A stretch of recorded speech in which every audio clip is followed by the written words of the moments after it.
మనకి నల్లమెల్లి భామిరెడ్డి అంటే తెలియదు కానీ వంశీ గారు అంటే చాలామందికి వెంటనే గుర్తుపడతారు సినిమా లవర్సు. ఆయనకి నిన్నటితో దాదాపు 67 ఏళ్ళు నిండి కొత్త సంవత్సరంలోకి అడుగు పెట్టారట. ఆయన సినిమాల గురించి చాలా విని ఉంటారు.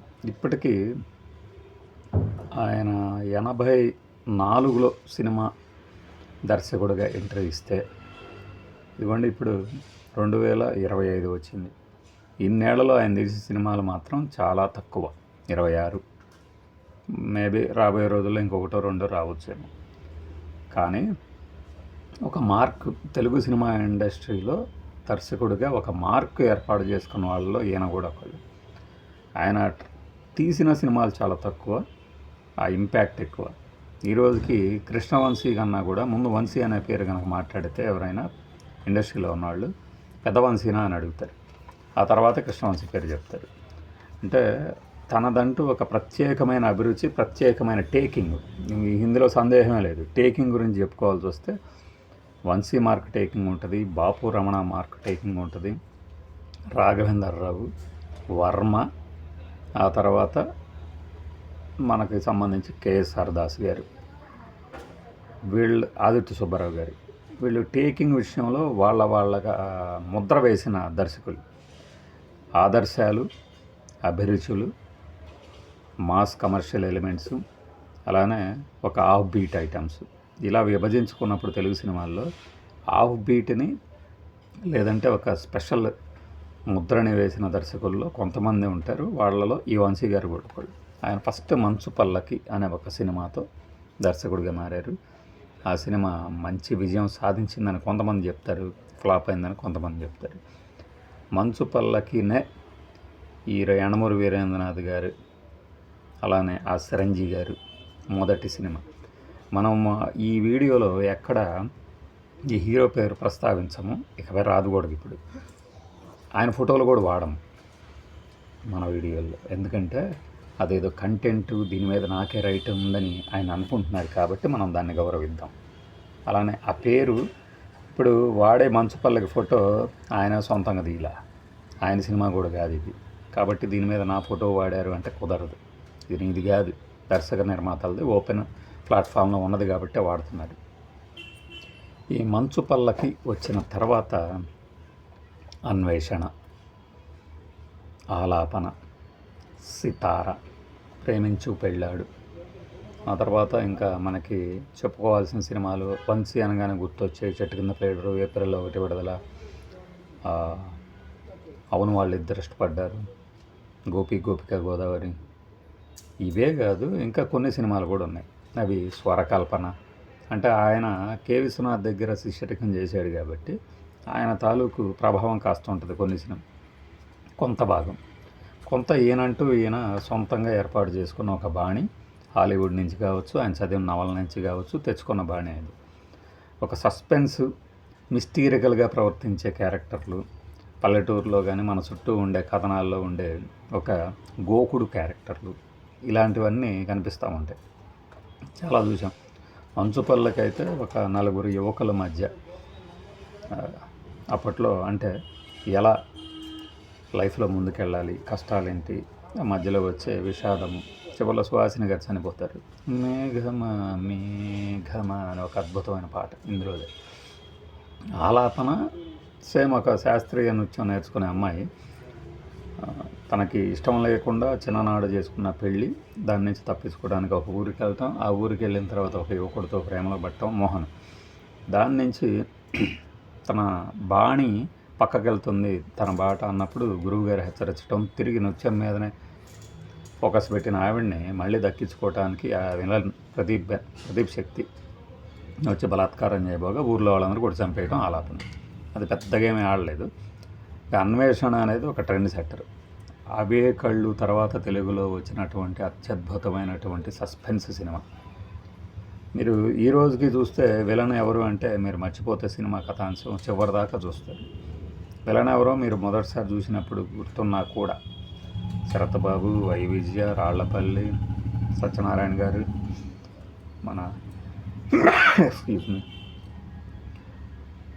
కార్తీక్, అన్వేషణ మన భానుప్రియ గారితో ఈయన అనుబంధం పాపం 35 ఏళ్ల నుంచి తెగిపోయిందని ఈ మధ్యన ఒక బాధపడ్డారు. ఒక చోట బాధపడలేదు, చెప్పారు 35 ఏళ్ళు అయింది ఆమెతో మాట్లాడి. ఇప్పుడు పొంతలో ముతకమ్మ తల్లి అని ఒక క్యారెక్టర్ ఇస్తాను, ఆమె ఏమి కనపడదు బయటికి, అంటే ఒక విగ్రహంలాగా కనిపిస్తుంది అని చెప్పి ఏదో చెప్పారు. కానీ ఆయనకి ఆమెకి ఎక్కడ పొరపచ్చాలంటే మేబీ ఆయన పెళ్లి చేసుకుంటానని అడిగినప్పుడు వాళ్ళ అమ్మగారు పడనేయకపోవడంతో అలా గ్యాప్ అలా పెద్దదైపోయి ఉండొచ్చు.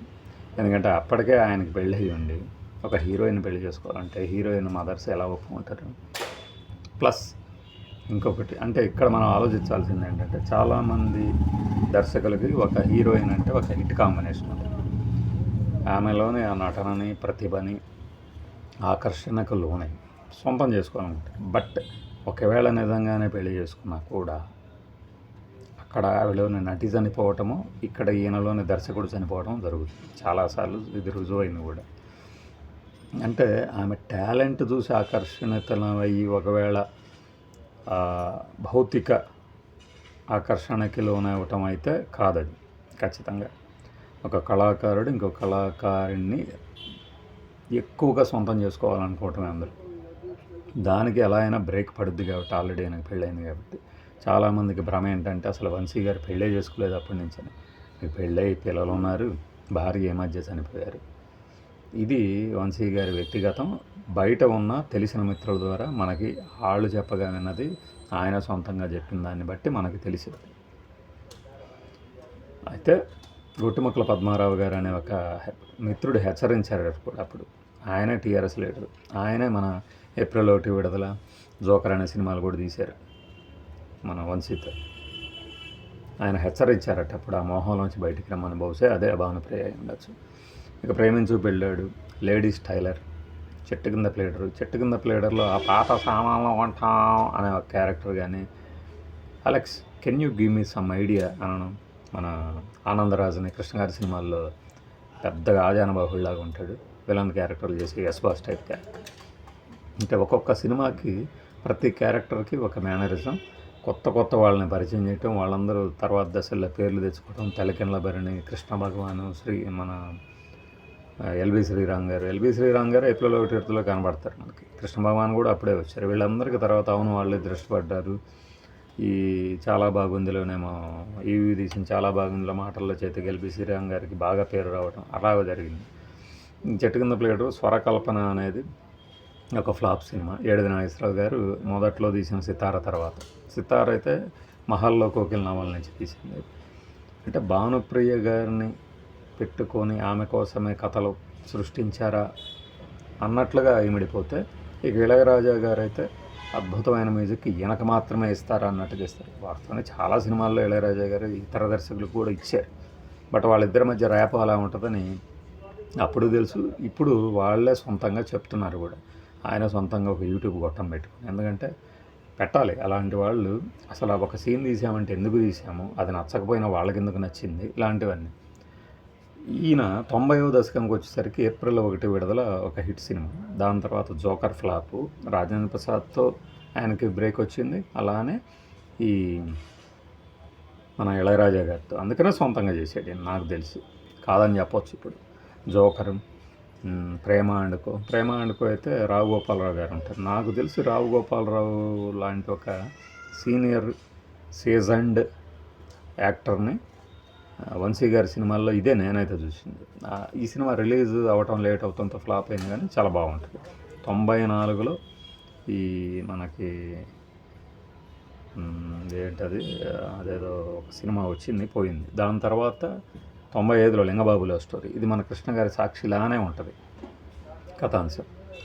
ఆ తర్వాత చాలా రోజులు గ్యాప్ వచ్చినా కూడా, ఈయన సినిమాలు తీస్తున్నా కూడా 94లో వచ్చింది నీకు 16 నాకు 18. ఈ సినిమా సంజయ్ భార్గవ్ ఆవిడెవరో కొత్త హీరోయిన్ యాక్ట్ చేశారు. ఇది పోయింది. బాయ్ ఫ్రెండ్ ఒకటి కేఎస్ రామారావు తీసినప్పుడు వేరే డైరెక్టర్తో, బహుశా మహేష్ భట్తో అనుకుంటా. అది ఇది ఒకేసారి రిలీజ్ అయినట్టు గుర్తు. అంటే ఒక సీజన్లో అయినా ఒక 2 నెలల గ్యాప్ అట్లా 2 పోయినాయి. లింగబాబు లవ్ స్టోరీ పోవడంతో ఈయన చిత్రాలు తీసే క్రమంలో మధ్యలో మనకి 91లోనే బాగా రైజ్ మీద ఉన్నప్పుడు ఈయన మోహన్ బాబుతో డిటెక్టివ్ నారదా అని ఒక సినిమా తీశారు. అది అటర్ ఫ్లాప్ అయింది, కానీ సాంగ్స్ అద్భుతంగా ఉంటాయి. కీరవాణి గారి డైరెక్టర్. ఇంకప్పుడు చాలా గ్యాప్ తర్వాత 98లో మనకి మళ్ళీ 97 ఆ టైంలోనే ఇప్పుడు వైఫ్ ఆఫ్ వరప్రసాద్ అని రామ్ గోపాల్ వర్మ గారు ఏంతో తీశారు ఈయన మార్క్ సినిమా. ఇది ఫ్లాప్ అయింది. బట్ విచిత్ర సోదరులో కమల్ హాసన్ పొట్టి అప్పుగా ఎలా కనబడతాడు అలా జేడి చక్రవర్తి ఒక సీన్లో కనిపిస్తుంది. తీశారు అంటే ఆయన టెక్నిక్ ఈయన అందిపుచ్చుకున్నాడు. ఈయన ఎక్కడ బయట చెప్పలే ఎలా తీశారనేది. ఇక ఆ తర్వాత అవును వాళ్ళు ఇద్దరు ఇష్టపడ్డారు. 98 తర్వాత అవును వాళ్ళు ఇద్దరు ఇష్టపడ్డారు అనేది ఎంత పెద్ద హిట్ అయింది అనేది అప్పటి కొత్త ప్రేక్షకులకి కొత్తగా ఉంది. నావెల్ థీమ్తో మన దాని తర్వాత వచ్చినవి దొంగరాముడు అండ్ పార్టీ, శ్రీకాంతలయ్యతో, అనుమానాస్పదం అల్లరి నరేష్ అన్నతో, కొంచెం టచ్లో ఉంటే చెప్తాను శివాజీతో, ప్రకాష్ రాజు, ఇంకా సరదాగా కాసేపు అంటే ఇంకా తర్వాత ఇక గ్యాప్లు ఫ్లాప్లు దిగినాయి. సరదాగా కాసేపు అల్లరి నరేష్తో తీసేది. దాని తర్వాత తను మొన్నే వెళ్ళిపోయింది. ఇంక ఇలాంటి సినిమాలు ఏవో వస్తూ ఉన్నాయి పోతూ ఉన్నాయి. కానీ ఏంటంటే 2010లో ఒక సినిమా, 2013లో ఒక సినిమా, 2017లో ఒక సినిమా. చివరి సినిమా ఏంటంటే ఫ్యాషన్ డిజైనర్ అనేది, సన్ ఆఫ్ లేడీ స్టైల్ అని. ఏదో అంటే దాని కొనసాగింపులాగా ఉంటుంది, మీ అందరికీ నచ్చుతుంది అనేది చెప్పుకొస్తుంది. ప్రతి డైరెక్టర్ చెప్పినట్టే ఆయన చెప్తాడు. బట్ మీరు సినిమాలు చూసి వంశీ గారు ఇలా ఉంటారు అనుకునేదానికి ఆయన మాట్లాడే పద్ధతికి చాలా తేడా ఉంటుంది. అది మనం అంచనాల్లో లోపమే తప్పితే ఆయనలో లోపం లేదు. మొత్తంగా ఆయనకు సంబంధించి ఇప్పటికి కూడా ఒక సెక్షన్ ఆఫ్ పీపుల్ రెడీగా ఉన్నారు చూడటానికి. ఇప్పుడు 2000 సంవత్సరంలో పుట్టిన పిల్లలకి 25 ఏళ్ళు వచ్చి ఉంటాయి. వాళ్ళకి అవును వాళ్ళు ఇద్దరు ఇష్టపడ్డారనేది ఒకటి, అనుమానాస్పదం, ఆ కాలర్ ట్యూన్, ఇవి గుర్తుంటాయి. ఇంకొక హిట్ కనుక కొడితే ఆయన ఒక మంచి అంటే మంచి మీన్స్ ఏంటంటే కమర్షియల్ సినిమా. బాబు గారే అన్నారని ఆయన చెప్తున్నాడు ఈ మధ్య. ఇది మీరెందుకు మంచి ఇప్పుడే మీరు ఒక బుక్ ఒక కథ చదివారు, రమణ గారు ఏడుస్తూ వెళ్ళారు, కన్నీళ్ళు పెట్టించే ఇలాంటి మంచి కథలు రాస్తున్న మీరు చెత్త సినిమాలు ఎందుకు చేస్తారు, పిచ్చి పిచ్చి సినిమాలు అని అడిగారట. డబ్బు కోసం కావచ్చు, బడ్జెట్ తక్కువ కావచ్చు, తొందరగా పూర్తి చేయాల్సి రావచ్చు. ముఖ్యంగా తను మొన్న వెళ్ళిపోయింది అనబడి ఒక సినిమాలో అయితే కనీసం ఆ హీరోయిన్కి మేకప్ కూడా ఎంత దరిద్రంగా ఉంటుందో తెలియచ్చు. ఎందుకు అంటే ఇప్పుడు నేను చెప్పిన 3 రీజన్స్తో అయి ఉండొచ్చు. నల్లమల్లి ఈ భామిరెడ్డి గారు మరి ఆ పాత కథల్ని వెబ్ సిరీస్గా తీసిన, షార్ట్ ఫిలిమ్స్లో తీసిన ఆదరిస్తారు. కానీ ఒక సినిమా కనుక వస్తే ఏమవుతుందంటే ఆయన ఇన్నాళ్ళు వేసిన ఒక ముద్ర కొనసాగించినట్టు అవుద్ది. ఆయనకంటూ ఒక మార్కు, సెక్షన్ ఆఫ్ పీపుల్ రెడీగా ఉన్నారు కాబట్టి. లేదు కెరీర్లో ఇలానే మిగిలిపోయినప్పుడు ఒకప్పుడు వంశీ అనే ఒక డైరెక్టర్ గారు కొన్ని క్లాసిక్స్ ఇచ్చారు. ఆ మ్యూజిక్ కానీ, ఆ ఫ్రేమ్స్ కానీ, ఆ షార్ట్ డివిజన్ కానీ అని చెప్పుకోవాల్సి వస్తుంది. రాబోయే రోజుల్లో ఒక 2-3 సినిమాలు ఆయన తీస్తానంటున్నారు. ఎలాంటి సినిమాలు వస్తాయో చూడాలి. ఎందుకంటే మల్లాది గారి ప్రాక్టికల్ జోకర్ అనే ఒక నవల ఆయన తీస్తాడని మనకు తెలిసిన ఆయన ఒక ఆయన చెప్పాడు. అది ఎంతవరకు నిజమవుతుంది అనేది చూద్దాం. అందరితో పాటు మనం కూడా వెయిట్ చేద్దాం. అయితే ఒకటి, సినిమాలు మాత్రమే మనం ఆ స్టైల్కి అభిమానులు కానీ వీరి వ్యక్తిగత జీవితాల గురించి కామెంట్ చేయటం కానీ లేదంటే వాటి మీద మన అభిప్రాయాలు చెప్పడానికి కానీ మనకైతే హక్కు లేదు.